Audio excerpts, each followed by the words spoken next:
ঘোষকে হ্যান্ডেল করার কোনো প্রয়োজন নেই, কারণ অতীন ঘোষ বিগত 5 বছরে যা যা করেছেন তার জন্য তিনি যা যা করেছেন এলাকার মানুষ দেখেছে। তাই নতুন করে কোনো ব্যক্তিগত কথা বলার নয়, কোনো ব্যক্তিগত আক্রমণ নয়। আমি এই এলাকার মানুষ, আমি ওখানে জন্মেছি, ওইখানে বড় হয়েছি। কেউ আমায় দাদা বলে ডাকে, কাউকে আমি দাদা বলে ডাকি, প্রত্যেকে আমাকে চেনে। আমার যত বয়স এতদিন ধরে ওই এলাকার মানুষ চেনে। মাননীয় অতীন ঘোষ বিগত 5 বছর ধরে ওইখানে বিধায়ক ছিলেন, তিনি কলকাতার ডেপুটি মেয়র। তিনি যা যা প্রতিশ্রুতি দিয়েছেন এলাকার মানুষ জানে, তিনি কতটা করতে পেরেছেন, তিনি কতটা করতে পারেননি। এ সিদ্ধান্ত, এ হিসেব নিকেশ করার কাজ এলাকাবাসী করবেন। আমি এলাকায় কোনো রাজনৈতিক কথা বলে আমি মানুষের কাছে ভোট চাইবো না।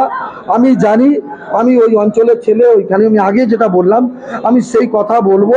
তার ভিত্তিতে আমি নিশ্চিত আমি এলাকাবাসীদের আশীর্বাদ পাবো, এবং যাতে আগামী দিনে কাশীপুর বেলগাছিয়ার প্রতিনিধিত্ব আমি বিধানসভায় করি, আমি আমার দৃঢ় বিশ্বাস যে মানুষ আমাকে আশীর্বাদ করবে। একটা সময় আপনি বরখাস্ত হয়েছিলেন দল থেকে, ফিরে কামব্যাক এবং তারপরেই টিকিট।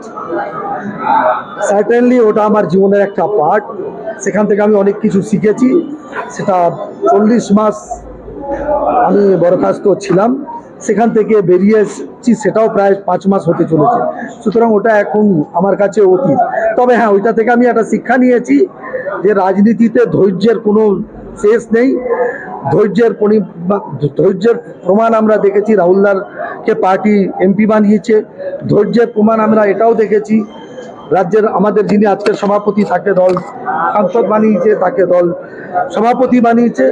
সুতরাং একটা রাজনৈতিক দলের সিদ্ধান্তে কোনো কোনো সময় ভুল ত্রুটি হয়ে থাকে, কিন্তু দলের প্রতি অগাধ আস্থা এবং বিশ্বাস এবং মতাদর্শের প্রতি বিশ্বাস এবং আস্থা যদি থাকে, দল আপনার সাথে থাকবে। সেটা আমার ক্ষেত্রেও প্রযোজ্য হয়েছে। আমি সাসপেন্ডও হয়েছিলাম ঠিকই, একইভাবে দল আমাকে আবার ফিরিয়ে নিয়েছে। দল বিগত 5 মাসে যথেষ্ট কাজের সুযোগ দিয়েছিল, একইভাবে আজকে দল আমার উপরে আস্থা রেখে আমাকে প্রার্থী করেছে। সমস্ত রাজ্যের নেতৃত্ব, কেন্দ্রীয় নেতৃত্ব, এবং একই সঙ্গে আমি মিঠুন দাকে আমি ধন্যবাদ দিতে চাই, যারা আমার উপরে আস্থা রেখেছেন, বিশ্বাস রেখেছেন।